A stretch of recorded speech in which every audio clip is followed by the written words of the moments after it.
bonjour. Alors on va poursuivre cette session qui va travailler plutôt sur les préfixes écho, ré, écho, avec une co-animation, car effectivement cette session, cet atelier va être animé par moi et par Stéphane Bonzani, architecte, docteur, enseignant à l'école spéciale d'architecture et co-responsable du GERFO. Voilà. Alors, du coup, cela implique aussi une double lecture qu'on a fait de ces interventions qui normalement devraient être 4. Donc, je vous les annonce dans l'ordre qui n'est pas tout à fait le même. Donc, on va écouter Serge Mboukou, ensuite Anne Lefebvre, par la suite, Aurosa Allison et pour finir, Shen Wang, welcome. Et alors, par rapport effectivement, on va dire à la même manière de le lire, très simplement, ce sont des interventions qui questionnent les 4, la notion de écho et essayent de la mettre en relation avec co et ré. À ma manière, et les 4 sont vraiment traversés, d'ailleurs parfois font directement référence aux 3 écologies de Guattari, que je crois depuis hier, c'est vraiment une des références les plus citées. Alors, à ma manière, et peut-être je leur poserai des questions, et j'espère qu'il y en aura aussi dans la salle, j'ai plutôt questionné, enfin j'ai plutôt pensé à l'oikos aussi comme une nouvelle manière de penser l'espace, qui est la manière et la matière de l'architecture, et comment effectivement, en introduisant une subjectivité dans cet espace, on arrivait à dépasser un peu l'impératif de l'éco-projet, de l'éco-conception, pour essayer de voir comment on peut co-construire avec une subjectivité collective et en même temps comment on peut ne pas perdre les différentes singularités, celles de l'architecte, celles de l'habitant, de l'usager, enfin de toutes les singularités, et comment finalement par cette, et là je cite, ré-singularisation de l'espace, on arrive à construire une oikos où finalement cohabitent humain et non-humain. Oui, donc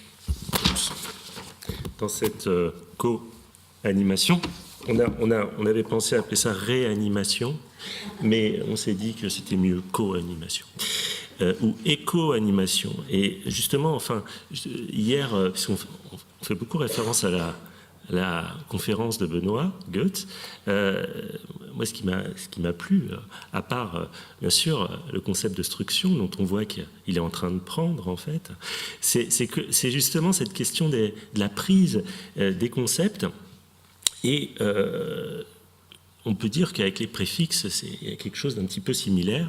Et le préfixe écho, il prend. Alors ça, c'est incontestable. On en parlera, je pense, peut-être avec la dernière intervention. Il prend, mais il prend d'une certaine manière un petit peu sauvage, quoi, finalement. Et c'est pas sans poser toute une série de questions. Il prend, c'est presque un préfixe magique, si vous voulez, il prend et il peut même fonctionner tout seul. Écho, ça marcherait presque tout seul par rapport aux 2 autres, co et ré. Alors, il est assez énigmatique pour cette raison, et on dirait qu'il gagne presque son indépendance. Alors pourquoi je ne sais pas, peut-être qu'on va avoir quelques pistes aujourd'hui. Est-ce que c'est la réactivation d'une question archaïque finalement, qui serait portée par cette oikos, dont on n'arrive pas tellement à se défaire, un petit peu comme l'arché, dont on a vu que ça reste, ça résiste, et même si c'est déconstruit, ça perdure.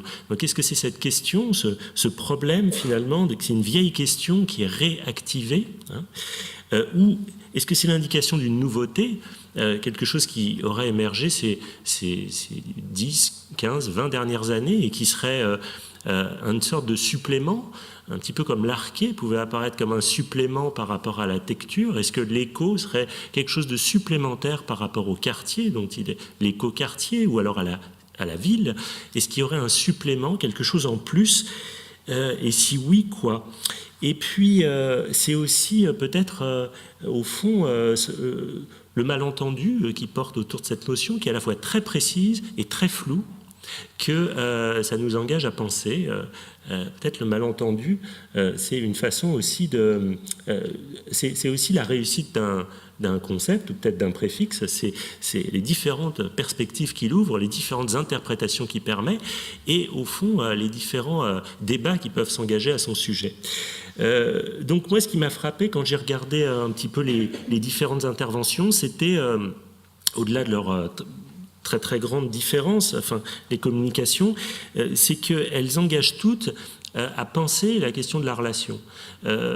Elles sont à différents degrés, en fait, à différents niveaux, sur différentes couches, des interrogations sur ce qu'on a pu déjà aborder dans ce colloque comme étant le co ou l'avec, qui n'est pas l'ensemble, mais finalement, on s'aperçoit que ce soit au niveau des relations entre les disciplines, que ce soit au niveau des relations génétiques entre l'objet architectural et son milieu, que ce soit au niveau de l'oikos intime bachelardien, ou bien des différents usages de ce mot et préfixe éco, on s'aperçoit qu'il est souvent question de lignes de partage et de définition à la fois de ce qui sépare, mais aussi de ce qui relie.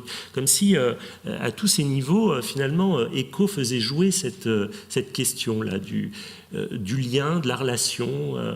Voilà, donc moi, c'était la lecture que j'avais, mais on va écouter tout de suite les Alors, effectivement, on va commencer donc par Serge Mboukou, donc philosophe, HDR. Je vous laisse prendre, oui, absolument, votre place.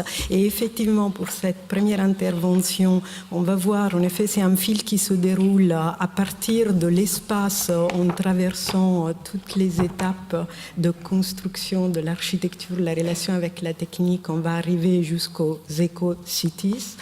Et la première intervention, c'est donc sur l'espace comme presque espace relationnel, matrice, où se rencontrent aussi différentes disciplines. Et on va vous écouter. Merci. Alors, je ne suis pas architecte, je vous demande pardon. Ce serait prétentieux de dire que je suis philosophe. Donc je me présente devant vous comme une sorte d'accident peut-être, puisque je n'ai pas vraiment ma place ici. Mais je vous remercie de me faire un peu de place, puisque je viens des contrées de l'anthropologie. Donc en étant ici avec vous, vous me permettez de prendre place ici, pour reparler de la notion d'espace en tant que cette notion traverse une multiplicité de domaines. Mais je voudrais parler de cet espace à partir de l'anthropologie. Pourquoi ? Parce que l'anthropologie aujourd'hui fait partie de ces mots qui de plus en plus chantent plus qu'ils ne parlent. Le mot anthropologie est mis à peu près à toutes les sauces.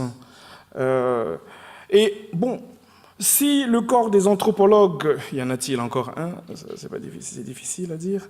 Si le corps des anthropologues peut s'en réjouir, puisque finalement, à temps ou à contre-temps, la bonne parole de l'anthropologie n'en est pas moins annoncée, pourrait-on dire.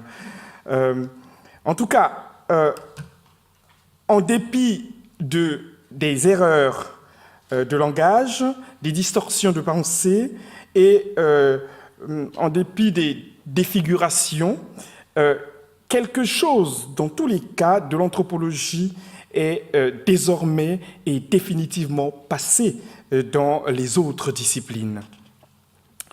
Du fait de cette mode d'une anthropologie du dialogue, ou des propos à orientation anthropologique, l'anthropologie pourrait quand même s'inquiéter de voir le noyau dur de son propos se déliter quelque part. Elle peut s'inquiéter de voir ici et là proliférer ces nombreuses combinaisons et recombinaisons qui finalement parfois tentent à aboutir à des choses qui sont de l'ordre de l'incertain. Mais il y a peut-être un charme de l'incertain. Dans tous les cas, il y a à veiller à préserver un certain nombre d'exigences liées à la tradition anthropologique classique, c'est-à-dire le choix d'un terrain, l'exigence du choix d'un terrain, l'exigence de l'application d'une méthode, l'exigence de la construction d'un objet, et elle ne doit pas perdre de vue le souci de la micro-observation, le souci du qualitatif, le souci du témoignage direct et le souci du vécu. Et si l'on entend ces exigences et soucis, évidemment, on ne peut pas ne pas penser à l'architecture en tant que pensée de l'espace, dixit Philippe Boudon. Mais on ne peut pas ne pas penser que les édifices sont, au fond, de la pensée tenue et soutenue au jour, et de la pensée qui s'efforce de triompher de l'inhabitabilité fondamentale des impensés. Et c'est là peut-être que nous rejoignons la philosophie qui nous dit toute l'importance des édifices dans lesquels l'homme écrit, volontairement ou non, sa métaphysique. On voit cette phrase dans le livre de Daniel Payot, l'architecte et le philosophe.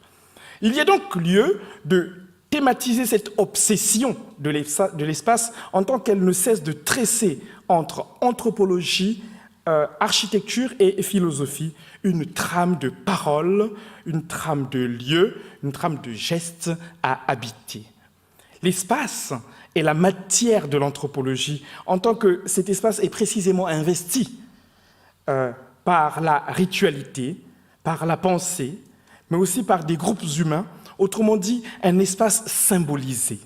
Cette symbolisation, qui est le fait de toutes les sociétés humaines, vise à rendre lisible à tous ceux qui fréquentent le même espace un certain nombre de schèmes organisateurs, de repères idéologiques et intellectuels qui ordonnent le social selon les trois principaux thèmes de l'identité, de la relation et de l'histoire. Ces trois thèmes sont, à vrai dire, imbriqués, enchevêtrés les uns dans les autres. Et toutes les relations constitutives d'identité personnelle et collective ont une expression spatiale.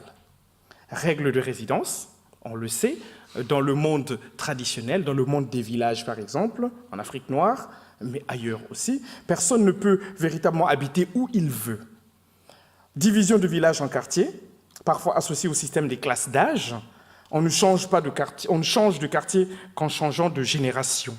On connaît tout le rapport des aînés et des cadets, par exemple. Espace sacré par rapport à l'espace profane. Lieu des hôtels familiaux, par exemple. Espace public, celui où l'on se retrouve, et par rapport à l'espace privé. Les cours, on connaît ces figures et ces images de cours, par exemple. Espace privé par excellence. Cette symbolisation donc, de l'espace constitue, pour ceux qui naissent dans une société, un a priori à partir duquel se construit l'expérience de tous et se forme la personnalité de chacun. En ce sens, elle est à la fois une matrice intellectuelle, une constitution sociale, un héritage partagé et la condition première de toute histoire individuelle ou collective. Cette symbolisation de l'espace participe plus largement d'une sorte de nécessité du symbolique, si l'on utilise ou si l'on veut utiliser les expressions de Claude Lévi-Strauss. Cette nécessité du symbolique se traduit par une mise en ordre du monde dans l'ordre social, c'est-à-dire les relations instituées entre les uns et les autres n'est qu'un aspect. À cette trame qu'on pourrait appeler horizontale, ou peut-être même descendante, pour ne pas dire creusante, comme nous venons d'entendre avec la tonicité dont nous garderons certainement une mémoire vive.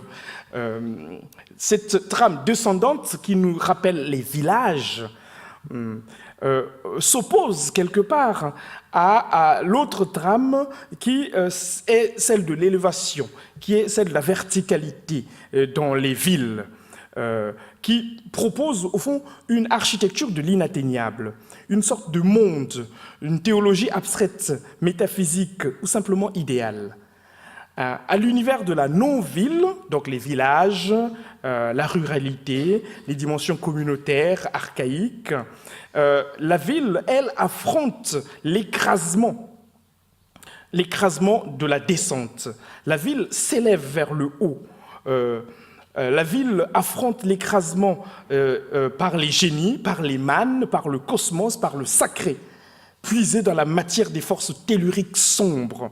Et au fond, la ville va succéder, au village va succéder cette ville, c'est-à-dire une sorte de dône sacré projeté au-dessus des hommes, une sorte de mystique. La ville, c'est un lieu de la mystique, c'est le lieu de la mystique, puisque la ville, c'est le lieu du tombeau vide. Il y a toujours quelque chose qui manque en ville, peut-être c'est pour cela que le désir peut être l'expérience par excellence de l'habiter en ville. Et nous savons que la philosophie est chose éminemment urbaine.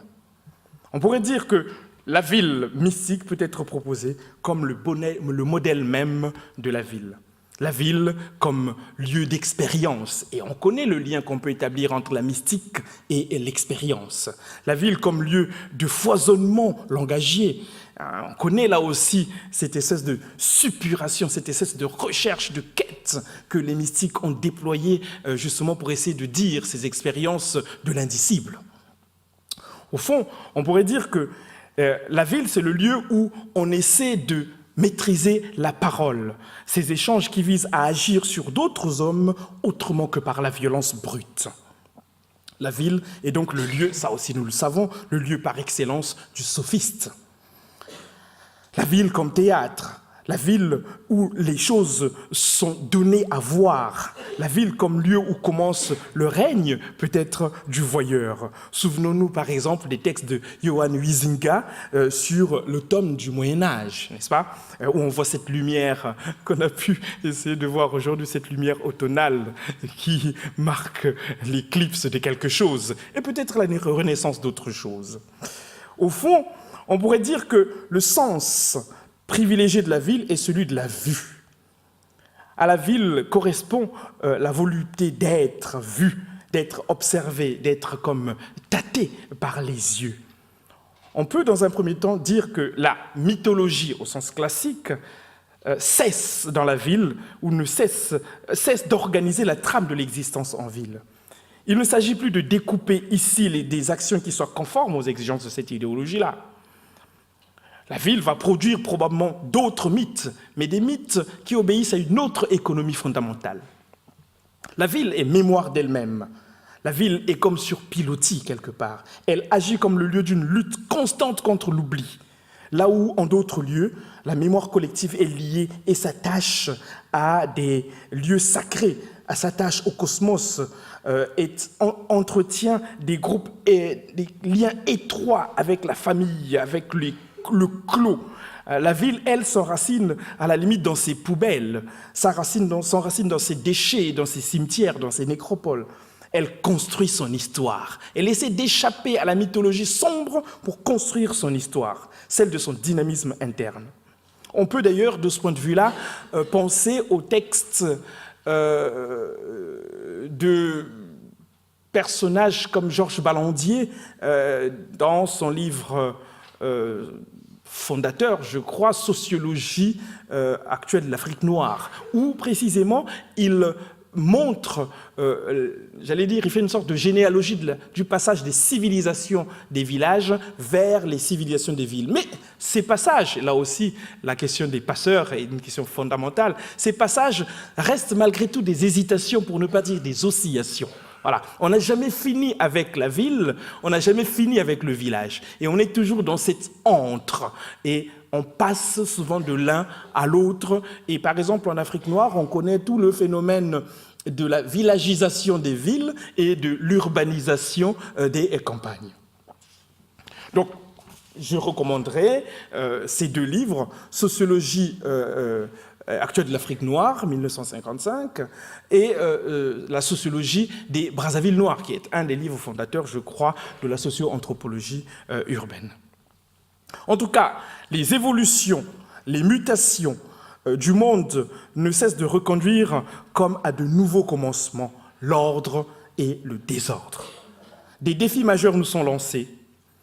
À l'homme, cet être spatialisé et spatialisant, des questions fortes sont posées. Face aux mutations technologiques d'une ampleur jusque-là inégalée, face à la circulation de flux de marchandises, d'idées, d'images, autant que d'hommes, les notions d'identité, de relation, de différence, d'écart se reposent de nouveau avec acuité. A aussi reposer la question matricielle de l'espace comme d'un objet central d'étude à travers ses diverses déclinaisons, éthiques, esthétiques, politiques, techniques, imaginaires, etc., requiert en fait de penser et de repenser en permanence les modalités d'appréhension de l'espace propres à la diversité des sociétés qui n'arrêtent pas de se rencontrer, de se croiser. Il y a donc à comprendre une fois pour toutes que l'espace est loin d'être ce pur contenant où l'on peut distribuer à sa guise des rôles et fonctions. L'espace est lourd de contenu. Plus que jamais, il y a à réévaluer les liens et les mailles qui se tissent entre l'espace et les différentes entités sociales, elles-mêmes en constante métamorphose et recomposition. Famille, sexe, parenté, genre, groupe, et j'en passe. Les liens entre l'espace et les éléments matériels, le lien entre l'espace et les systèmes de valeurs, le lien entre l'espace et l'économique ou le symbolique sont des liens qui nous posent question de façon très très forte. Au fond, envisager les questions suivant cette perspective doit nous conduire inévitablement à une transversalité qui doit inciter à ouvrir de nouvelles approches. Il s'agit plus que jamais de ne pas perdre de vue l'idée forte que l'espace d'une société, d'un monde, ne peut plus se comprendre sans l'intégration de la dimension interactionnelle et la multiplicité des perspectives. En fait, il y a pour nous à penser toujours avec, dans le cadre d'une, comme dirait Lévinas, dans le cadre non pas d'une conversion, les conversions font tellement mal par les temps qui courent, mais dans le cadre d'une conversation ininterrompue. Peut-être que ce lieu, peut-être que ces expériences entrent parfaitement dans ce cadre-là. Je vous remercie.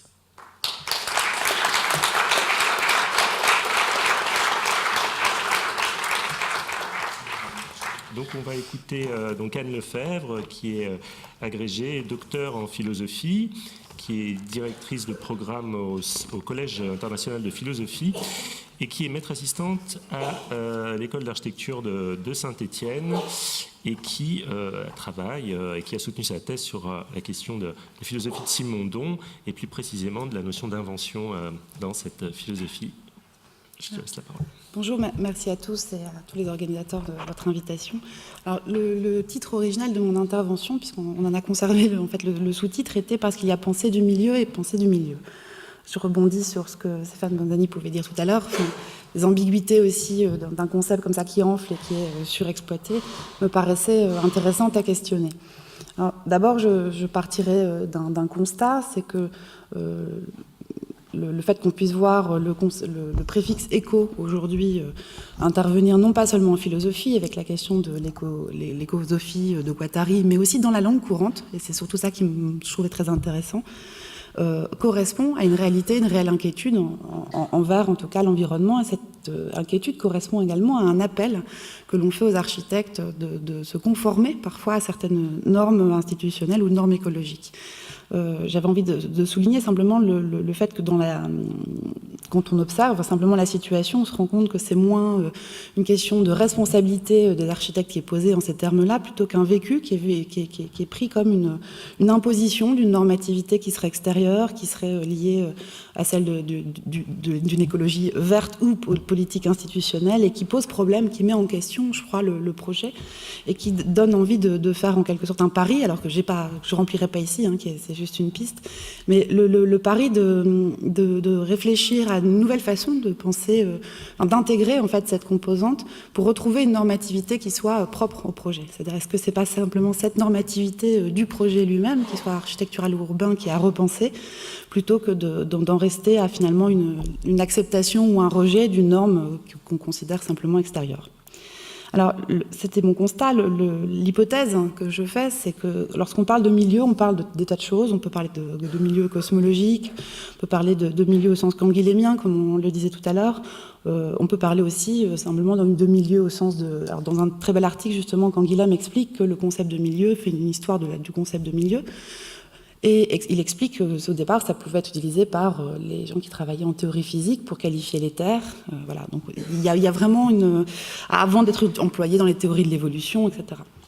Il me semble que si on s'intéresse à ça, on voit précisément un courant qui s'appuie justement sur les travaux de von Uskul que peut remarquer Canguilhem est souligné, où le vivant peut devenir en ce sens un sujet, c'est ce que vous évoquiez tout à l'heure, mais un courant qui est peut-être même d'autant plus radical et plus fort que celui que la simple indication, enfin qui est déjà énorme, mais chez Canguilhem, qu'on pourrait appeler une écologie généralisée. Et par écologie généralisée, il ne s'agit pas d'entendre qu'on s'intéresse uniquement à la question de l'environnement, tout au contraire, mais de comprendre qu'on envisagera de regarder aucune entité en dehors du couple, finalement, qu'il peut former avec son milieu. Alors, c'est évidemment quelque chose dont on peut trouver déjà l'instigation dans la question de l'individualisation que Canguilhem porte, quand Canguilhem vous explique que ce n'est pas seulement une question de perception d'un milieu, c'est vraiment que dans l'alimentation même, vous êtes finalement, dans la digestion même, en relation à un milieu. C'est cette relation-là qui crée cette fonction-là. Le vivant minimal, c'est la membrane, c'est-à-dire qu'elle est polarisée immédiatement avec un milieu au niveau le plus biologique possible. Mais on la retrouve bien plus fortement dans toutes les pensées de l'individuation qui vont avoir pour but non pas seulement de penser l'individu avec son milieu, mais de le penser finalement dans la cogenèse de ce milieu, c'est-à-dire décaler quelque peu le regard, et au lieu de regarder l'individu pour savoir comment on va découper les individus ou les distinguer d'un flux continu ou faire s'évanouir l'individu, l'opération consiste simplement à décaler le regard et à se dire ce qui est intéressant, c'est comment on découpe ces systèmes individu-milieu pour pouvoir en mieux comprendre l'opération génétique, le projet. Alors, parmi ces auteurs qui s'intéressent à cette pensée de l'individuation, et là on pourrait retrouver aussi bien des gens comme vous reconnaîtrez, on trouverait déjà quelque chose chez Nietzsche ou chez Bergson, mais chez Deleuze, chez Guattari évidemment, mais je m'intéresse tout particulièrement à Simondon, parce qu'on trouve chez Simondon une pensée de l'invention qui s'inscrit dans cette perspective-là, une pensée où l'invention n'est plus un problème régional. C'est plus seulement un problème des techniques, même si je vais y revenir tout de suite, immédiatement, mais c'est vraiment l'ensemble finalement de la réalité qui s'invente et qui s'invente selon des modalités qu'il faut différencier, qu'elles soient celles de l'objet, celles du vivant, etc. Mon hypothèse, c'est qu'il y a là de quoi retrouver une façon de penser normativité propre au projet architectural et à réfléchir finalement, à retrouver positivement, essayer de dessiner positivement une normativité pour le projet qui ne soit pas la simple application de règles extérieures et qui au contraire puisse y contrevenir. Alors, je commencerai, je ne sais pas combien de minutes j'ai déjà utilisé. Mais... 5, donc il m'en reste 10. Ok. Alors, simplement, je vais essayer de le montrer en 3 points pour les pointer. J'aimerais d'abord montrer comment cette conception d'un individu qui est toujours accompagné d'un milieu peut intéresser le projet, pour lui-même, ce qu'on appelle projet, et qui peut être relativement mal nommé sous cette forme, puisqu'on est encore dans un vocabulaire qui renvoie à une économie d'une pensée de la représentation, comme s'il s'agissait de projeter une image ou une représentation mentale qu'il s'agirait ensuite seulement de produire.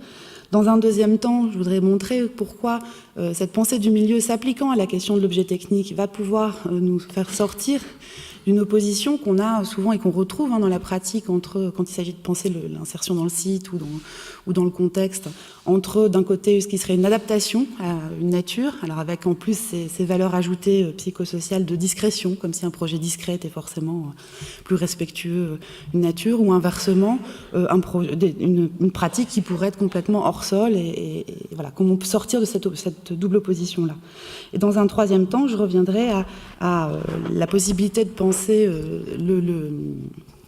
l'objet, un produit, non plus justement comme un produit, simplement le produit humain, mais comme quelque chose qui s'insère dans cette économie d'une relation de l'individu à son milieu naturel et social, qui est toujours en construction, qu'il est déjà, j'ai envie de dire, à un niveau vital ou biologique, et qui se poursuit finalement par les moyens de la technique. Cette idée me permettra je l'espère, d'insister sur l'idée que la pensée de l'insertion dans les réseaux, chez Simondon, ou d'une technoesthétique qui va resituer l'objet comme un point clé d'un territoire, n'envisage pas seulement, ne pense pas l'insertion au sens de l'adaptation, au sens de la discrétion, mais au sens de la distribution, de la possibilité de retrouver des points qui sont à la fois esthétiques, mais qui sont éminemment politiques au sens de la structuration de relations possibles. Voilà. Alors, pour revenir au premier point, on sait que Gilbert Simondon est un critique du couple matière-forme, et quand on se demande ce qu'on va bien pouvoir faire, quand on va bien pouvoir aller chercher chez lui pour penser l'architecture, on est tout de suite frappé de la description qu'il peut faire d'un moulage de briques pour nous montrer que les couples matière-forme sont finalement des catégories logiques abstraites, nous permettant pas de comprendre la modulation de l'argile telle qu'elle s'opère dans le système, qui est en fait le moule, l'argile préparée en modulation et la main de l'ouvrier qui ici correspond à l'énergie.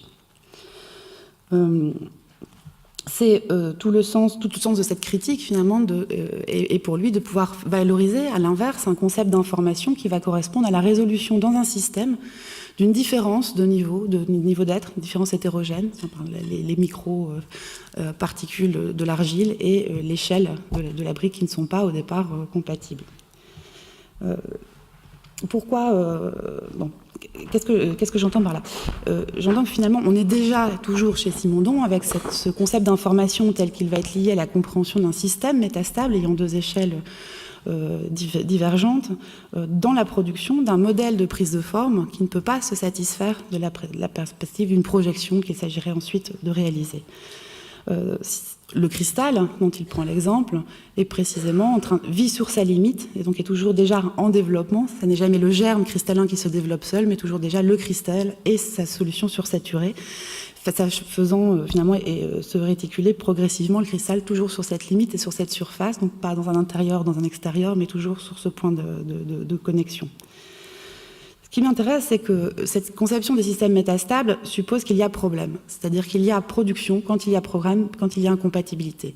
Et c'est précisément ce qu'on va retrouver quand Simondon décrit l'objet technique et nous montre qu'il faut décrire l'objet technique non pas en fonction de son usage, de la manière dont on pourrait classer les moteurs entre eux dans une salle de musée ou les armes entre elles, mais en fonction de l'invention, de la concrétisation, c'est ce qu'il appelle, c'est-à-dire la résolution finalement de tension, d'incompatibilité qui était propre à ce moteur pour avoir des parties différentes portant des fonctions qui n'étaient pas compatibilisées.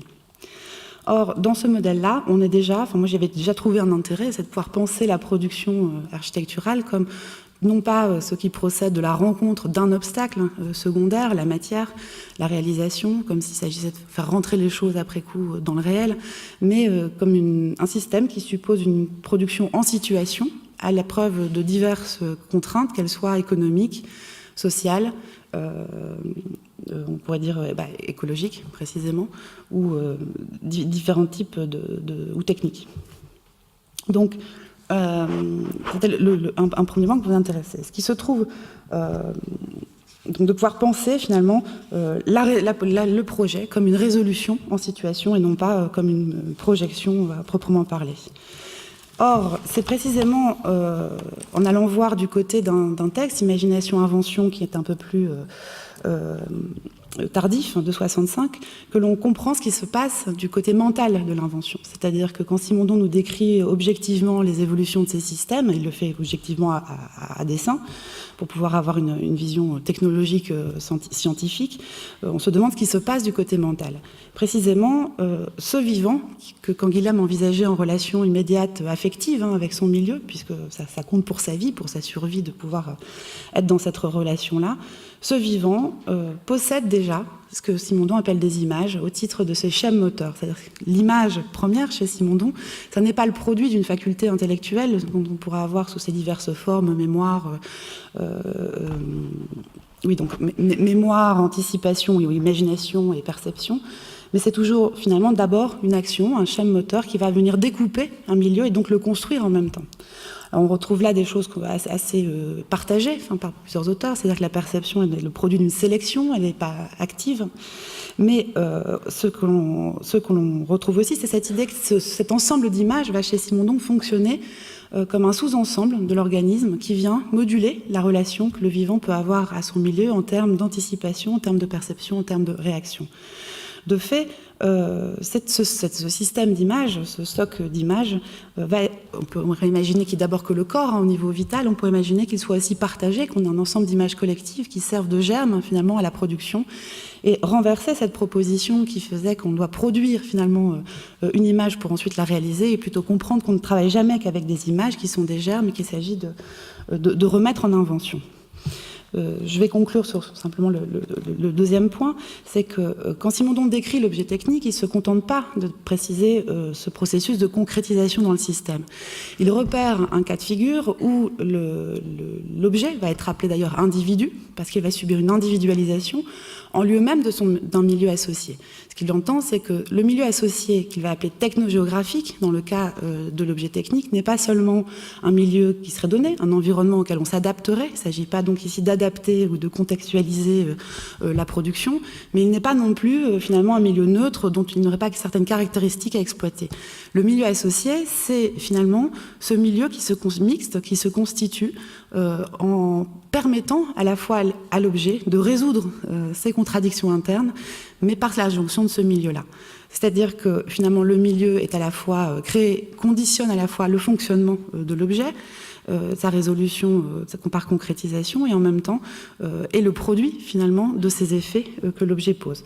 On a ici finalement un modèle qui permet de sortir du problème de l'insertion comme adaptation ou de la création hors sol, de l'opposition entre nature et artefact, de la position finalement d'un objet dans la nature tel un simple morceau d'objectivité ajoutée, mais qui permettrait au contraire de faire passer la normativité même du projet dans l'opération technique même, entre une opération qui naturalise et une opération qui artificialise. Cette pensée de l'image, en amenant ensuite à penser l'invention telle qu'elle s'extériorise dans des objets créés dont Simondon va considérer qu'ils sont dans le prolongement finalement de la croissance corporelle. Finalement, ils sont jamais que dans le prolongement déjà de la trace ou de la marque que pourrait faire l'animal marquant son territoire et le constituant ainsi. Ces objets vont se trouver en position de médiation, donc d'être des points finalement, de retrouver la fonction de point d'un territoire que pouvaient avoir les marques pour un animal. Ils ne sont donc pas à contempler comme des produits de l'art, mais ils ne sont pas non plus liés à une pure traduction de fonctions déterminées. Ils sont des opérations qui déterminent des modes de vie sur un territoire et dont on peut mesurer finalement la normativité avec Simondon dans une appréhension techno-esthétique qui n'est pas simplement contemplative, mais qui suppose finalement d'apprécier la manière dont cette opération de marquage du territoire ne vient pas en autocontradiction, ne vient pas se détruire à l'échelle d'autres normativités. En ce sens-là, je pense qu'on pourrait ouvrir un programme, enfin moi c'est un programme de travail que j'ouvre, c'est pas du tout une prétention, à partir de la pensée de Simondon. Je vous remercie.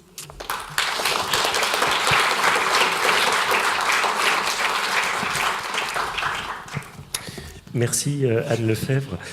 Et donc on va enchaîner avec Aorosa Allison, qui est docteur en philosophie et qui travaille donc sur Gaston Bachelard, notamment à l'occasion une thèse intitulée Sciences et poétique de l'espace chez Gaston Bachelard, et qui s'intéresse à la réactualisation de cette figure importante de la réflexion sur l'espace et sur l'espace habité, mais donc qui réfléchit à son actualisation aujourd'hui dans nos débats. Donc, merci. Merci à vous. Bonjour à tous. Alors, en reprenant les thèses de Félix Guattari, surtout sur une reconstitution du moi, j'ai essayé d'utiliser la philosophie de Gaston Bachelard par rapport à une reconstitution, à une reconstruction et une co-construction de l'oikos contemporain. J'entends pour oikos un retour aux origines, mais aussi une reconstitution et une recherche des origines. Je dois faire 3 remarques par rapport à l'utilisation de la philosophie de l'espace de Gaston Bachelard par rapport au thème de l'architecture. La première remarque, c'est sur la question de l'être. Jusqu'à ce moment, j'ai entendu toutes les interventions, même sur le rapport entre l'être et l'architecture. Je crois que quand on parle d'être dans la philosophie de Gaston Bachelard, on parle surtout de la dimension humaine et d'un aspect donc dimensionnel dégagé, je crois, d'un point de vue théorique et donc conceptuel. La deuxième remarque à faire, c'est surtout sur la question de l'espace utilisé dans la philosophie de Gaston Bachelard. Et je crois que Gaston Bachelard nous présente plusieurs espaces, un espace intime, un espace vécu, un espace surtout expérientiel, soit d'un point de vue épistémologique, soit d'un point de vue d'imaginaire. Et la troisième remarque que je voudrais faire, c'est surtout sur notre rapport avec l'environnement. Et je reprends un très beau texte de 2002, direct par Madame Yonès et Thierry Pacaud, qui s'intitule « Philosophie, ville et architecture, la renaissance des 4 éléments ». Donc, dans ce contexte, on est vraiment dans une dimension à travers laquelle on peut utiliser les 4 éléments naturels pour reconstituer un oikos originaire. Donc, j'ai essayé d'utiliser la philosophie de Gaston Bachelard dans cette reconstitution, et je ne veux pas faire une dissertation sur Bachelard parce que c'est trop lourd dans un contexte même si pratique comme celui de l'architecture. Donc, j'ai essayé d'individualiser 4 points par rapport à la philosophie bachelardienne qui peuvent nous aider à comprendre mieux comment cette dimension d'espace, donc cette dimension humaine, peut rétablir une relation avec le monde. Et tout d'abord, je voudrais présenter le sujet de l'implication corporelle. Hier, M. Versteeg nous a introduit à la prise de conscience par rapport à l'implication corporelle dans l'espace, par rapport à Derrida. Et je crois que Gaston Bachelard, à travers la figure, par exemple, du pétrisseur, donc de l'homme qui travaille la pâte en mêlant les éléments de l'air, de l'eau, excusez-moi, et de la terre, en faisant la pâte, le pétrisseur, à travers la main, à travers le travail manuel, et donc à travers même une rêverie lucide, effectue un pétrissage. Et en effet, le pétrissage décrit dans Les Rêves nous ramène au travail onirique par excellence, où la liaison entre la terre et l'eau se caractérise par le simple geste d'une main. La matière imaginée, la matière rêvée, implique la participation corporelle, active et totale du rêveur, sans qu'il soit limité à la seule forme. Grâce à l'implication corporelle, nous pouvons utiliser les 4 éléments comme des possibilités d'accès à une première réponse à ce que serait le rapport entre architecture et philosophie aujourd'hui. La sphère intime, dans le cas de Gaston Bachelard, est, comme nous le voyons, un archétype à travers lequel déployer des images utiles à l'espace contemporain. Et donc, en retournant à ce texte, Philosophie, ville et architecture, la renaissance des 4 éléments, j'ai repris une phrase qui, je crois, assez emblématique dans l'introduction, qui récit « Les 4 éléments semblent toujours bénéficier dans notre société marchande et urbaine d'une forte symbolique malgré le processus de désenchantement du monde qui les affecte. Le monde, notre monde, réclame une origine et celle-ci est associée aux éléments. » Donc, à propos de cette implication corporelle, cette implication physique, expérientielle dans les mots de Gaston Bachelard, j'ai essayé de reprendre les 4 éléments et les lier à 4 figures poétiques spatiales. Et donc, je parlerai brièvement du foyer qui se lie au feu, de la rivière qui se lie à l'eau, du refuge qui se lie à la terre et de la voûte céleste qui se relie à l'air. Par rapport à la phénoménologie du foyer, parce qu'on peut parler sûrement d'une phénoménologie, car nous sommes en train de discuter sur des éléments vécus, donc des éléments toujours à travers lesquels on peut déployer une conception expérientielle. Bachelard traite l'élément du feu sous 3 optiques différentes. L'une liée à l'expérience dans la psychanalyse du feu de 1942, l'autre à la rêverie dans la flamme d'une chandelle de 1961 et la troisième à la poétique dans l'œuvre posthume Fragment d'une poétique du feu. Par rapport à la psychanalyse du feu, Bachelard écrit « Quand j'étais malade, mon père faisait du feu dans ma chambre ». Donc, ici, on a 2 exemples d'espaces intimes qui vont se croiser par rapport à l'élément du feu, parce qu'on a un feu qui est dans la chambre, mais en même temps, il est vécu par Bachelard d'un point de vue même autobiographique. Le feu est présent dans la maison, dans la chambre, et enfermé dans son rôle domestique. Et c'est pour cela qu'autour de cet élément, nous pouvons parler de la constitution d'une figure poétique comme celle du foyer. Par rapport, par exemple, à la flamme du chandelle, il y a beaucoup de pages écrites par Bachelard sur le rapport entre la rêverie solitaire et la flamme du chandelle. Et il écrit « La flamme isolée est le témoignage d'une solitude qui unit la flamme et le rêveur. » Donc c'est pour cela, je crois que même par rapport à une chandelle, on peut développer un sens d'espace intime et d'espace vécu. Et enfin, nous retrouvons une dernière fois toutes les caractéristiques de la figure poétique du foyer dans la description du feu vécu, dans les fragments d'une poétique du feu. Et Bachelard écrit « Dans le règne du feu, nous sommes un brasier d'être ». Donc, je crois qu'il y a vraiment un rapport fusionnel avec l'élément du feu et l'être intime. Par rapport à la rivière, je retourne au texte de L'eau et les rêves, et c'est sur l'imagination de la matière, où Bachelard nous décrit dans une très belle introduction vraiment un exemple d'écosse originaire et autobiographique. Je voudrais faire une autre petite remarque par rapport au caractère, entre guillemets, rural de l'aspect spatial décrit par Bachelard. Je crois que Bachelard, quand même, nous présente une cosmologie totalisante par rapport à notre conception de l'espace, donc ne se relie jamais seulement à une question intime et biographique. Bachelard écrit « Je suis né dans un pays de ruisseaux et de rivières. Mon plaisir est encore d'accompagner les ruisseaux, de marcher le long des berges, dans le bon sens, dans le sens de l'eau qui coule, de l'eau qui mène la vie ailleurs, au village voisin. Mon ailleurs ne va pas plus loin. » Donc, Bachelard était très lié à son pays, qui était Bar-sur-Aube, dans la Champagne-Ardenne.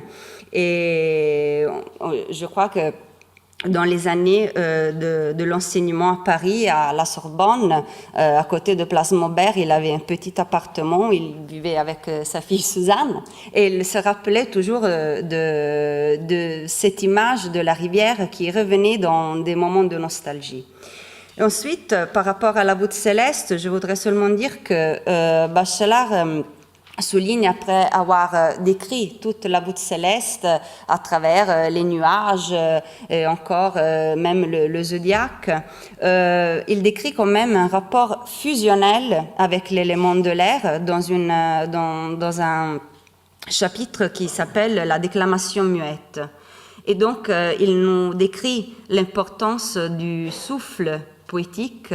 Et il dit « La poésie est une joie de souffle, l'évident bonheur de respirer. Le souffle poétique, avant d'être une métaphore, est une réalité qu'on pourrait trouver dans la vie du poème si l'on voulait suivre les leçons de l'imagination matérielle aérienne. » Et donc, je crois que c'est très strict le rapport que nous décrit Bachelard avec l'expérience de l'espace.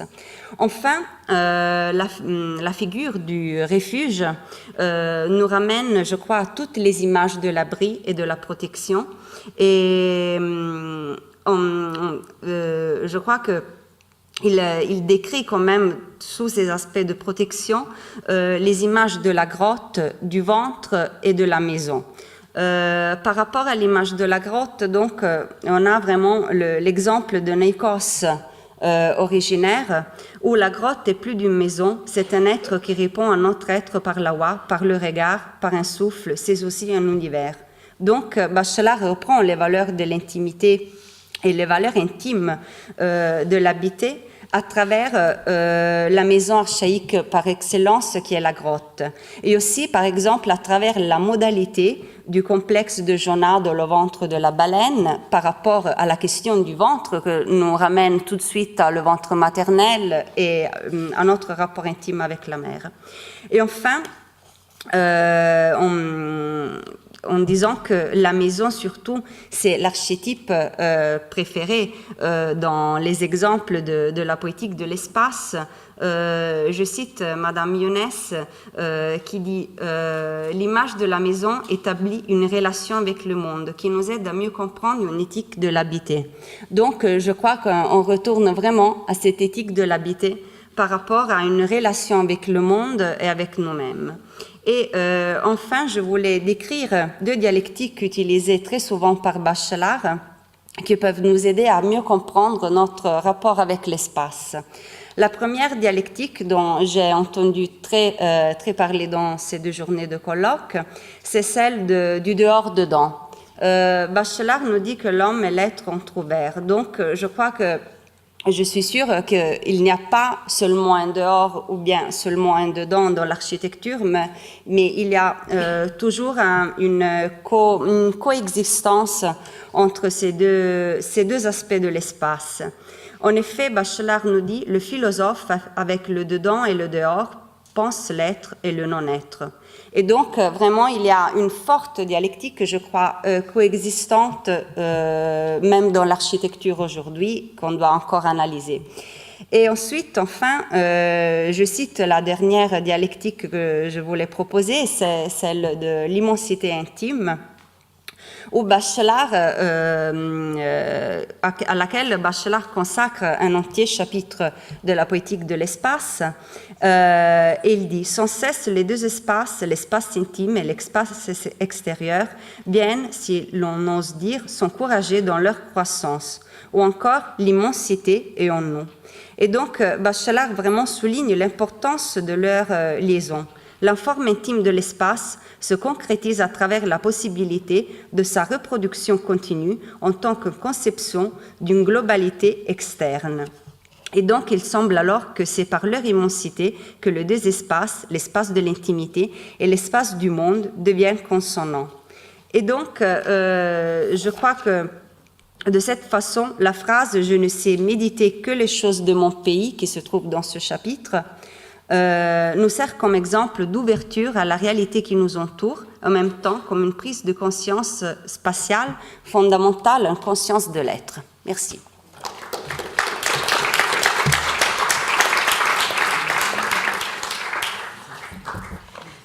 Alors, pour terminer, après avoir entendu toutes ces formes effectivement de métamorphose, réinvention de l'espace, on va terminer. Donc, the next talk is in English, It's by Shen Wang. He's an architect of Tsinghua, and now is a PhD student in Scotland at Edinburgh School of Landscape and Architecture.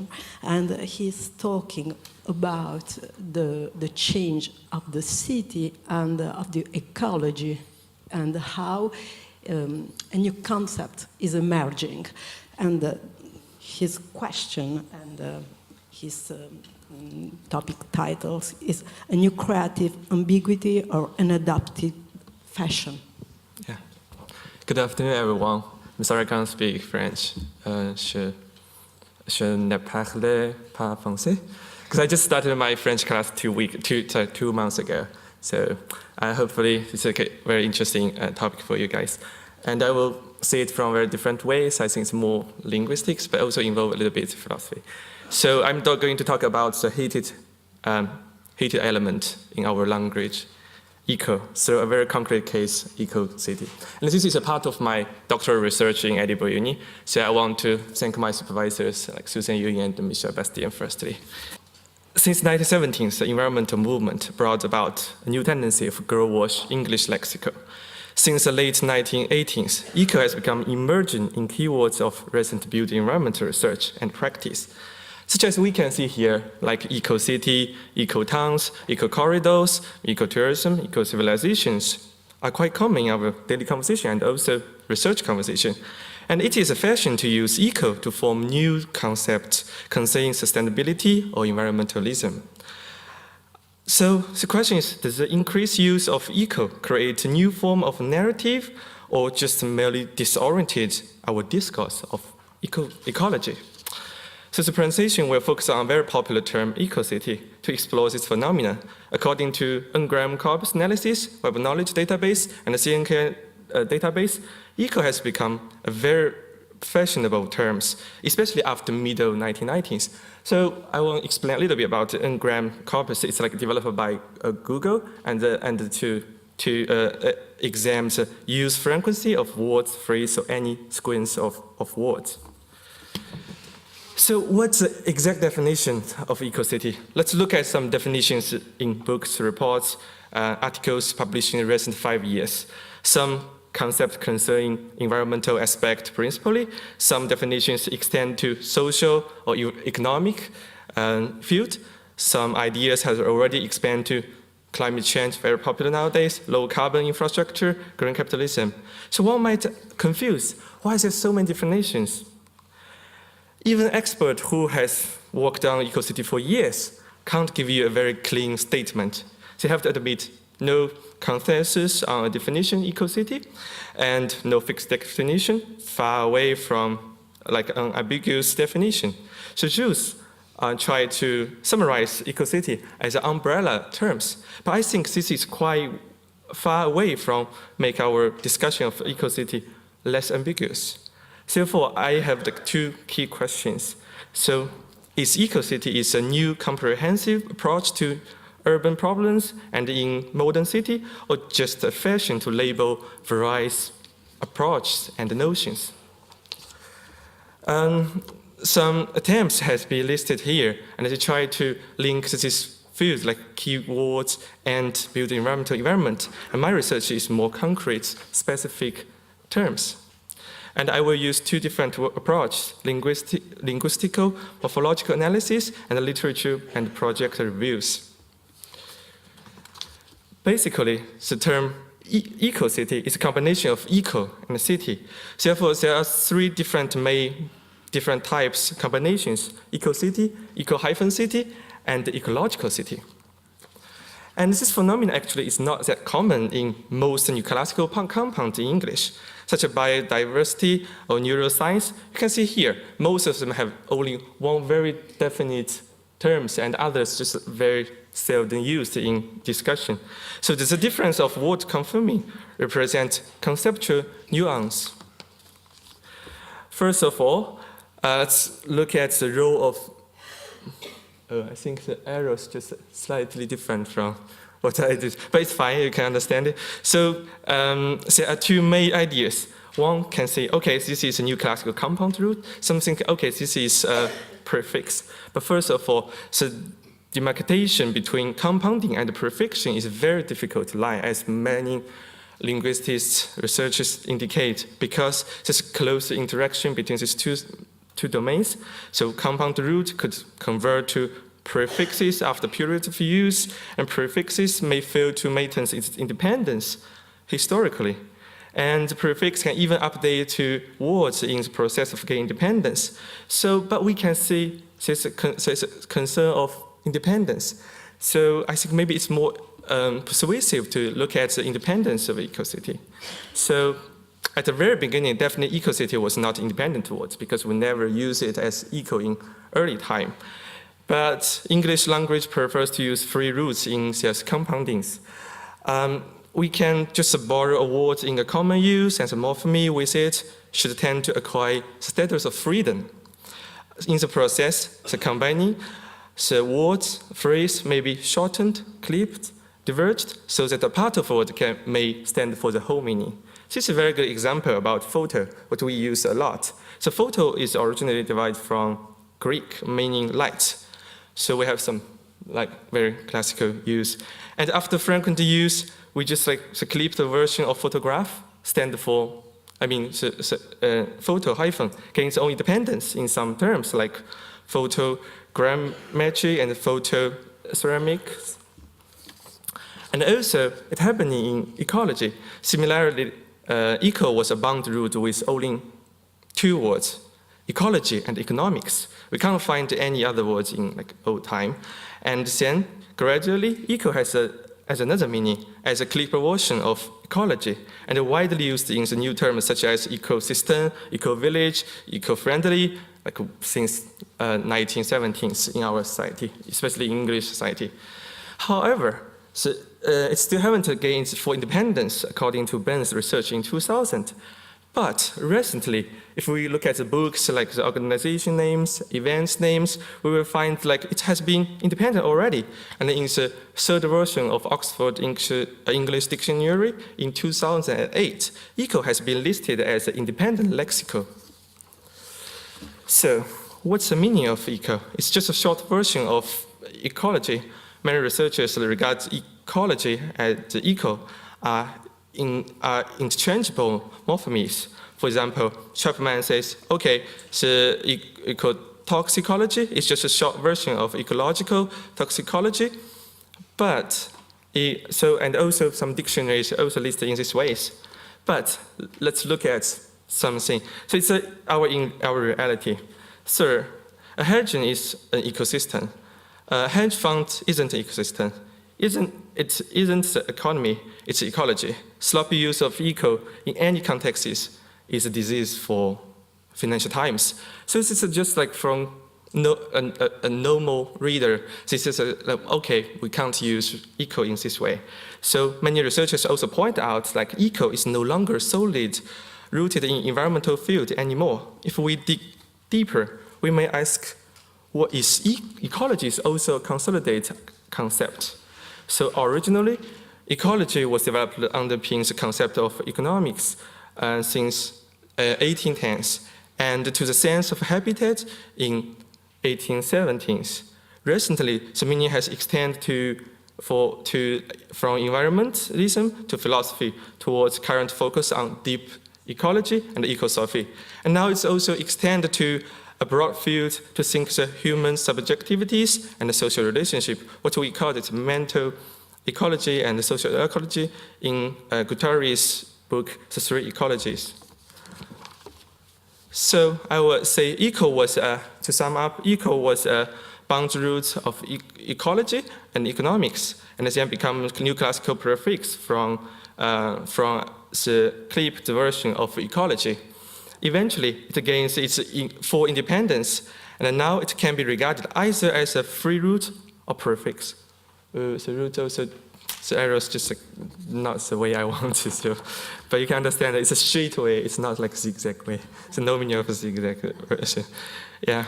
So semantically, EcoCity has a broad scope than ecological city.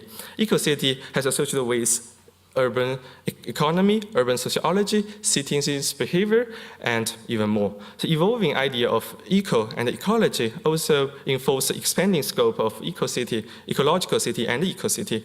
According to the linguistic morphological analysis, eco-city is a concept that has a high possibility to have multiple understandings and still expanding its definition in large coverage. Let's move to a very concrete way, because this is too abstract of linguistic research.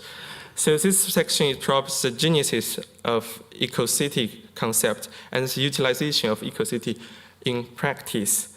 So the reason why I want to extract the genesis of eco-city, because there's so many later research papers or later research works cited the early genesis of this concept, and they just follow the way they want.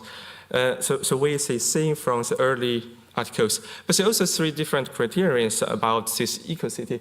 So first one is it must be written or come out before 2000, because that time after 2000 it has been pervasive in research, academic research and the media, public media.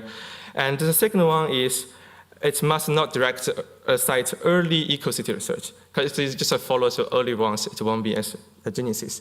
The third one is this genesis has been widely cited or used after they wrote or after they come out.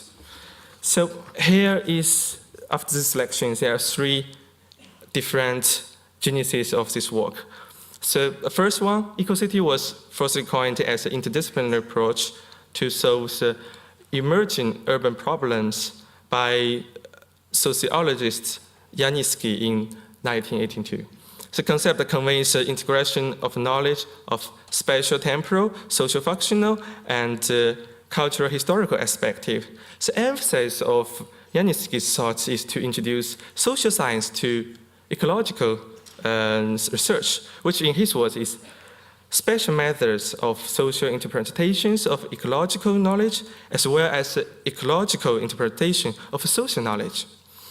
And the most widely cited work is Richard Ridges' book, Eco-City, Building City for a Healthy Future, in 1987. He defined eco-city as an ecological healthy city, which would maximize life, beauty, equity. And the eco-city are idealized, compact, lived settlements that waste little land, consume little energy, and in the way of implementation, Ridges deploy many architectural approach to realize the goal of ecological balance in cities. His starting point is that the achieving of environmental goals can implement other expressions of the residents. In 1992, Anguish also authored another book talking about eco-city. This concerns eco-city from very different ways. Transportation. So eco in this combination refers to an ecosystem creates for people to mutual interact with each other, communicate with each other socially and culturally. In his opinion, eco simply a prefix to umbrella his ideas of radical reforms in transportation. In reality, the utilization of eco-city reveals how the meaning of eco-city changes and extends through discourse and implementation of this new idea.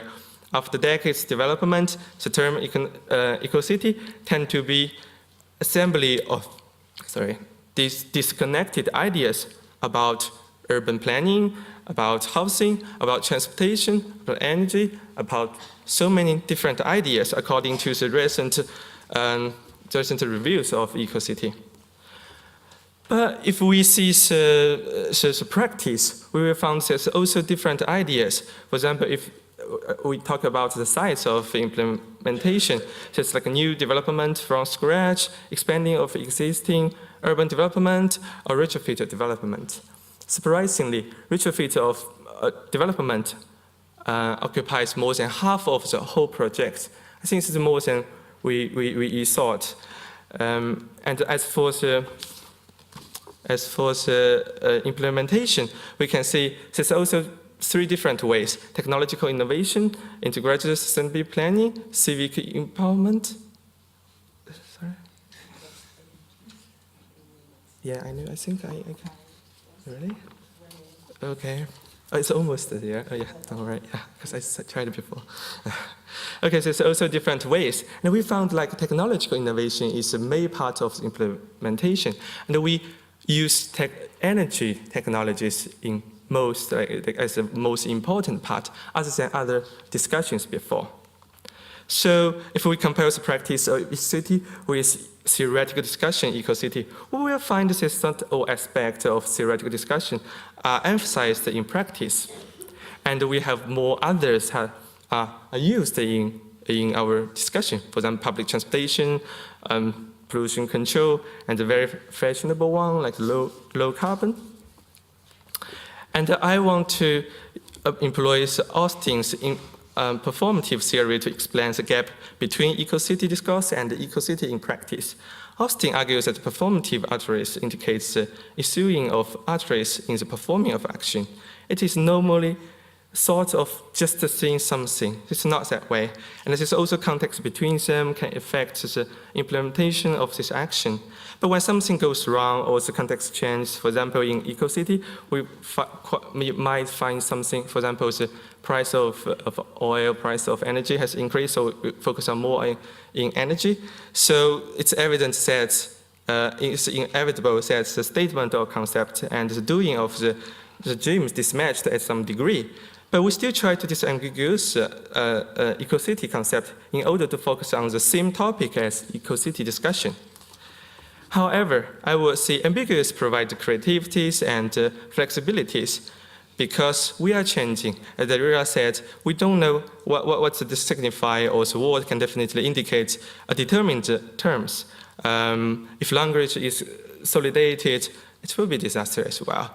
And Guattari also says, IO still involved in the world will keep changing rapidly, even more quickly, much faster than Heraclitus.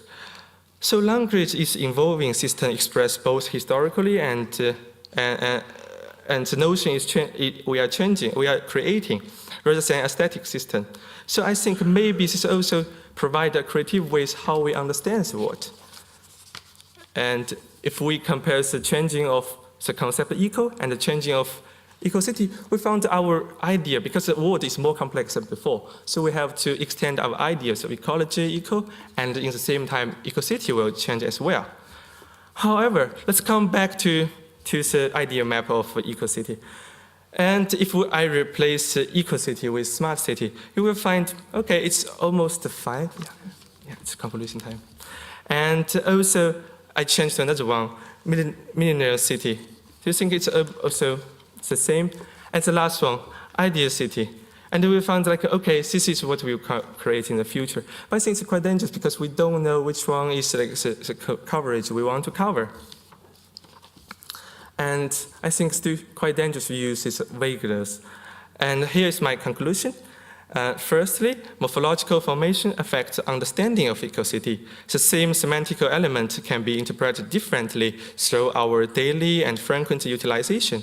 Secondly, the degree of independence of morpheme eco has a vital influence on the meaning of eco terms. Thirdly, ambiguous of EcoCity does exist in academic discuss and project practice. It is quite common that context terms have various aspects of understanding and utilization. Ambiguity prevents comprehender from understanding signified appropriately and efficiently. It takes a longer time to disambiguous the terms. Last one, I think on certain definition of EcoCity makes action of EcoCity less controllable and less reliable. I think it is not a certain concept that we can interpret in any way as a comprehender want to. And this is my last answer. So what can we do? I think this is a very good, oh, it's slightly different. Anyway, it's a very good example how we can construct our own topic, own thing. I don't think like we should limit our thinking with very definite term, but at least we do better to limit our own discourse.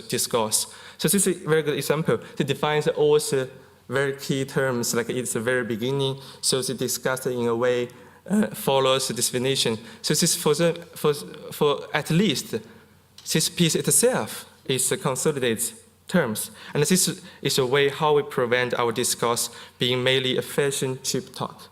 Thank you.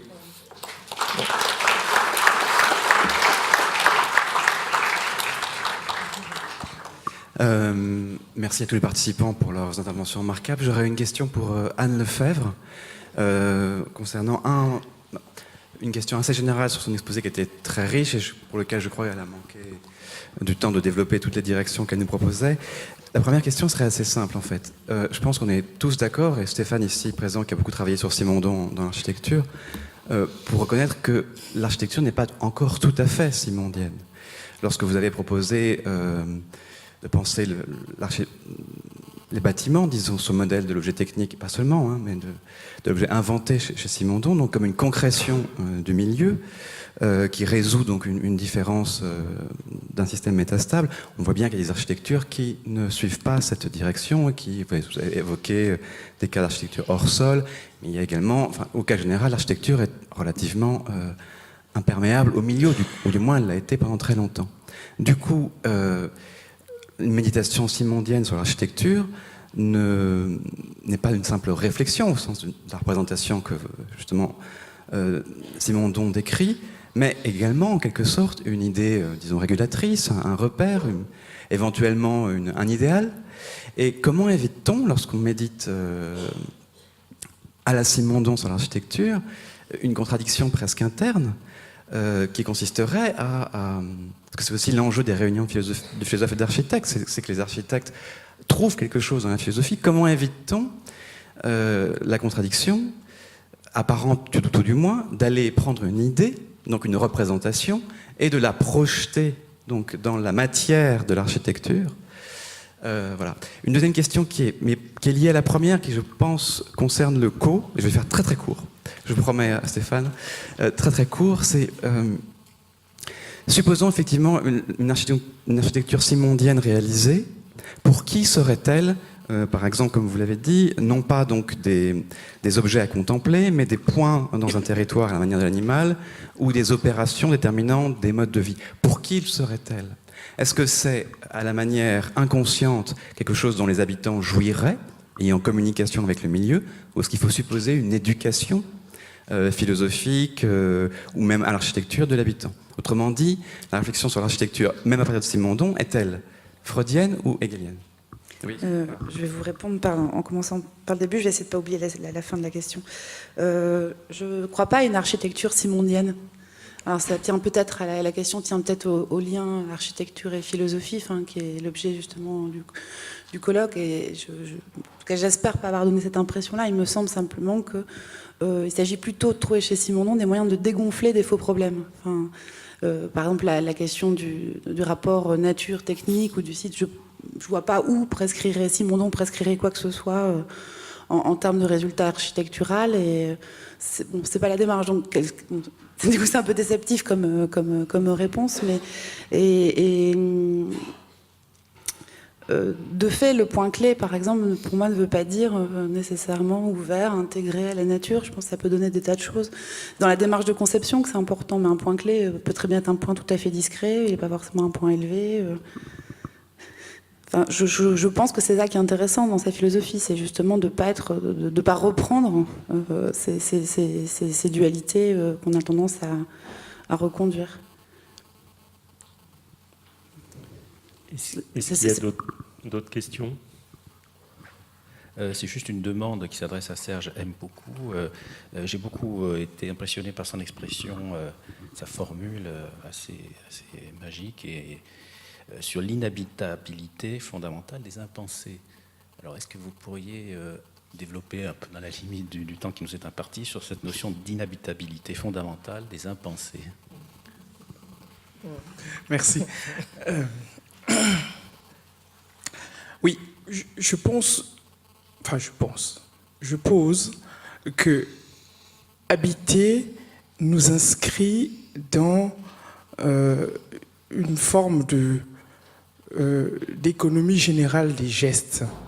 Habiter, c'est le lieu où nous expérimentons un certain nombre de formes, de formules, et nous essayons de trouver une cohérence nous essayons de construire des séries de gestes, nous essayons de déployer des récits.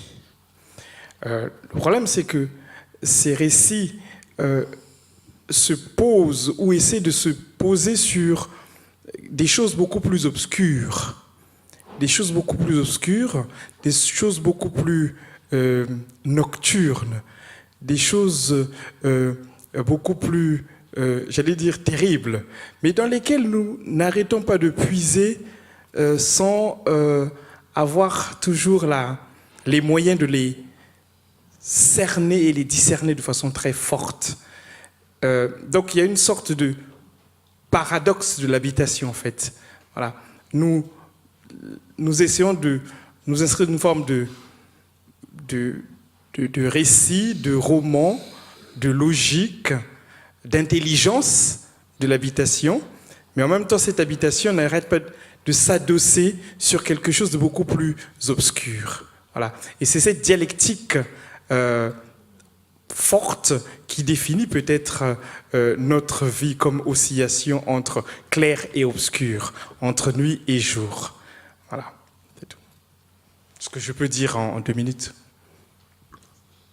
L'impensé, c'est cette chose, oui, cette chose sur laquelle, cette chose sur laquelle notre être est comme bâti sur pilotis. Voilà.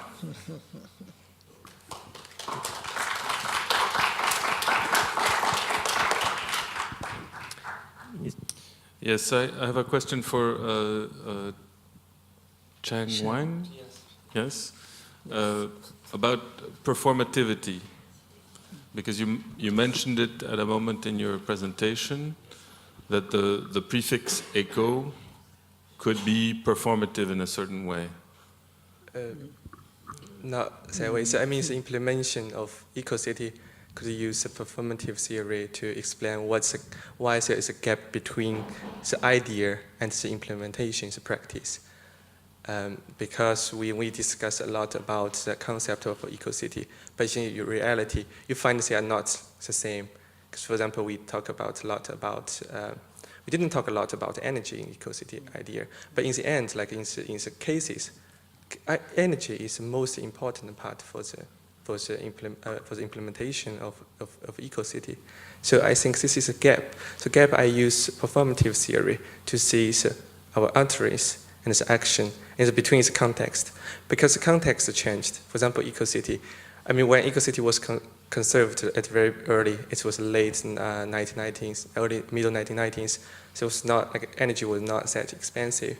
But you know, the last century, I mean, the first century of 21st century, the first decade of 21st century, the energy was very, very expensive. So the context has changed from the discourse and the practice.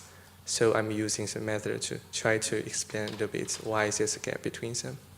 But so, do you think that the prefix performed a performative function in some way, or is it only the context that changed then?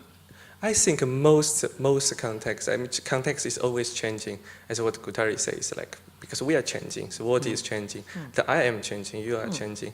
So it's very common. We can just see it as a very normal way, because the world is changing. But at the same time, if we write something by ourselves, or we have a point of view in one article or series of writing, I think we'd better fix our own terms, fix the understanding of our own terms. For example, when we write something, we just shift here and there. We try to use some words, but we don't understand quite well, actually. Sometimes I feel this problem. I'm not sure whether you feel this problem. Because some words are very abstract, and I don't know what's the exact meaning, but I'm still using it. So I think this is something we need to avoid in our writing or research or anything. Okay, thank you. Yeah.